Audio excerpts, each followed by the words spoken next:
More than 2,500 people come through here, through this office every year. Our office now has approximately 56 people that are unidentified who died in King County or whose remains were found in King County. Their ties with society were so tenuous at the time of death that they've sort of become invisible.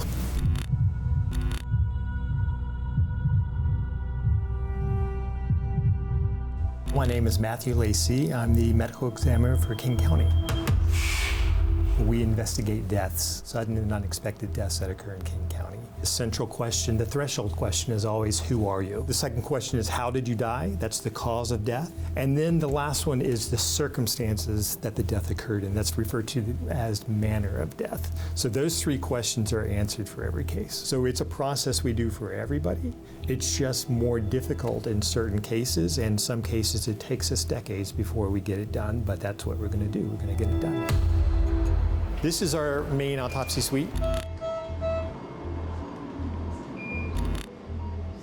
This is one of the entryways to our main cooler, where we store bodies here who are awaiting examination and are awaiting release to their loved ones. Some of our unidentified persons have been buried in an unidentified state, but we have retained samples for bones. We know where they are. We are hoping to give them a name, but we don't have their full body anymore.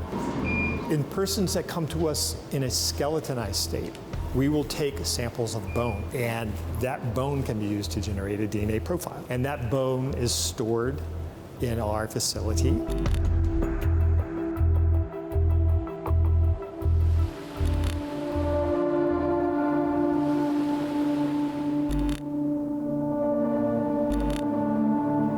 This woman was found in January 2019. She was probably somewhere between 20 and 40 years old. She had evidence of having a prior cesarean section. She was wearing some clothing that looked like it had come from a hospital, including a hospital bracelet with a Jane Doe name on it. No hospital in the area or in Washington has any record of that. Her ultimate cause of death was hypothermia.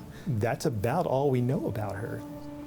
We've had a number of people who've called in, and we've been able to go down and track down these various leads and exclude them. So people are coming forward with information, and we're able to use that to exclude those people so far. But one day, somebody's going to come forward with the right piece of information, and we're going to be able to put her name to her face.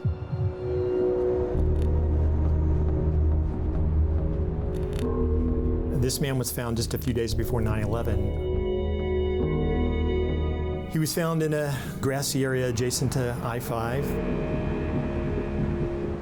20 to 40 years old, and he had some injuries on his face. They were difficult to analyze because of decomposition, and that's often why we can't identify somebody, is because they're not visually recognizable. He did have a 49ers sweatshirt on, but nothing else that might suggest where he could be from. The autopsy was inconclusive as to the cause of death. Part of that was the limitation from decomposition, but as I say, there were some injuries that do raise suspicions that this might not be a natural death.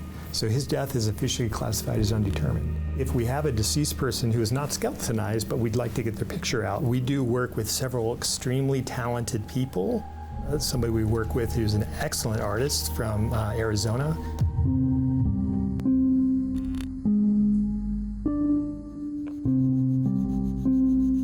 And so what I do, I make sure that I get this all laid in nicely. My name is Stephen Missel.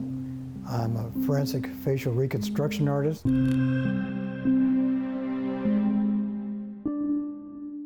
Shape of the face is the first thing. Passion's not the right word, but it is in my bones, so to speak. For real, I was meant to be doing this. Just lay that in. I'm the person of last resort. When you get a skull, cranial remains, typically that means there is little or no other information. And it is so little that they're now saying, okay, let's have this guy draw. This is the triangle, sort of the magic triangle, the eyes and nose, where most of your recognition occurs. For a while, it's kind of tedious. You're just putting on tissue markers and this and that. And then all of a sudden, you get to the stage where you start constructing the drawing, all of a sudden it's a real person.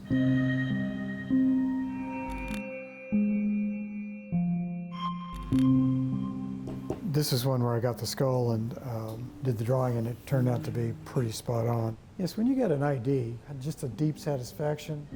I've given them a name or helped give them a name, and that means that their families can find out, even if it's sad news, at least they know. That is our goal. It's always a relief in a way. You have this person, its responsibility is ours to find who they are. Every case is different. It's always challenging. I do feel some satisfaction every time that I can answer a question or put a name to somebody who is unnamed.